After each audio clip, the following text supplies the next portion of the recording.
इन दिनों छत्तीसगढ़ चुनावी रण बना हुआ है। यहाँ बीजेपी, कांग्रेस और आम आदमी पार्टी एक दूसरे को टक्कर दे रही हैं। आम भाषा में कहें तो तीनों पार्टियां चुनावी मैदान में लोगों को अपने वादे गिनवा रही हैं।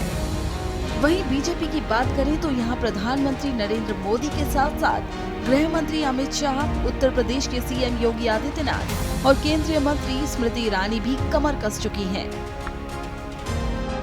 पीएम नरेंद्र मोदी ने छत्तीसगढ़ में कांकेर और दुर्ग में जनसभा को संबोधित किया।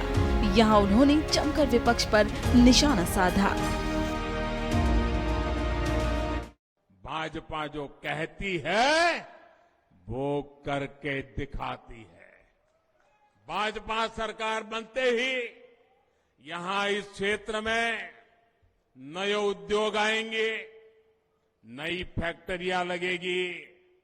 कुछ दिन पहले ही मुझे जगदलपुर में 24,000 करोड़ रुपए के आधुनिक स्टील कारखाने के लोकार्पण का अवसर मिला था। बस्तर में कच्चा माल था, लोहा था, फिर भी कांग्रेस वालों ने यहां दशकों तक कोई स्टील फैक्ट्री नहीं बनाई। अगर यहां स्टील फैक्ट्री पहले बन जाती तो कांग्रेस के ठेकेदारों का कमीशन बंद हो जाता। इसलिए कांग्रेसी इस नए बने स्टील प्लांट से भी चिढ़े हुए हैं, अफवाहें फैला रहे हैं। कांग्रेस को अपने लोगों की तिजोरी की चिंता है और मोदी के लिए तो आप ही उसका परिवार है। आप ही की चिंता, ये मोदी की चिंता। कांग्रेस के एक नेता, मैं नाम नहीं लेना चाहता, मोदी को गालियां देने के साथ ही पूरे ओबीसी समाज को गालियां देते फिरते और मोदी पूरे समाज को चोर कह दिया।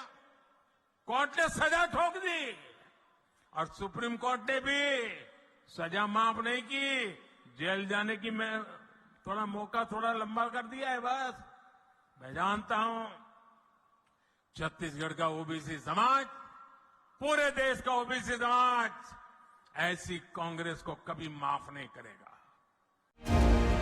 अमित शाह ने छत्तीसगढ़ के रायपुर और कबीरधाम में जनसभा को संबोधित किया। सीएम, इसकी वैलिडिटी इतनी ही है, इसका टॉकिंग टाइम इतना ही है, उतना डेटा का टाइम इतना ही है जितने टाइम इनका प्रीपेड कार्ड स्वैप होता रहेगा। भाइयों बहनों, जैसे प्रीपेड सिम कार्ड पैसा खलास होते ही बंद हो जाता है, ऐसे पैसा खलास होते ही सीएम का टाइम समाप्त हो जाएगा। और ये सीएम अपना टाइम समाप्त न होने के लिए ढेर सारे घोटाले ये 5 साल के अंदर किए हैं। वहीं उत्तर प्रदेश के सीएम योगी आदित्यनाथ भी छत्तीसगढ़ के राजनांदगांव, भानु प्रतापपुर, कबीरधाम और सुकमा पहुंचे थे। वहां उन्होंने लोगों को संबोधित कर बीजेपी द्वारा किए गए कार्यों को गिनवाया। केंद्रीय मंत्री स्मृति ईरानी भी चुनावी रण में उतर चुकी हैं। वहीं बीजेपी को टक्कर देने के लिए कांग्रेस और आप भी पुरजोर कोशिशों में लगी हैं। वहीं छत्तीसगढ़ के सीएम भूपेश बघेल को इन सब का कितना डर है, सुनिए। आरोप लगाए थे तो मैंने कहा कि इस जांच एनआईए से करा लीजिए। भारत सरकार को चिट्ठी भी लिख दी, लेकिन इनको केवल राजनीति करना है। घटना हुई है, भारतीय जनता पार्टी के जिला स्तर के पदाधिकारी की मृत्यु हुई है। पूरे परिवार के प्रति मैं संवेदना व्यक्त करता हूं, लेकिन लगातार हमारे फोर्स के दबाव के चलते नक्सली बहुत पीछे हो गए हैं। अब लोग आराम से अंदरूनी क्षेत्र में भी जा रहे हैं।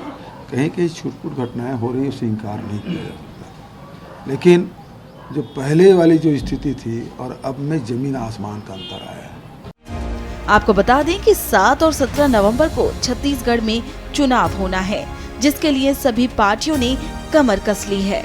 अब देखना होगा कि जनता किसे अपना नेता चुनती है।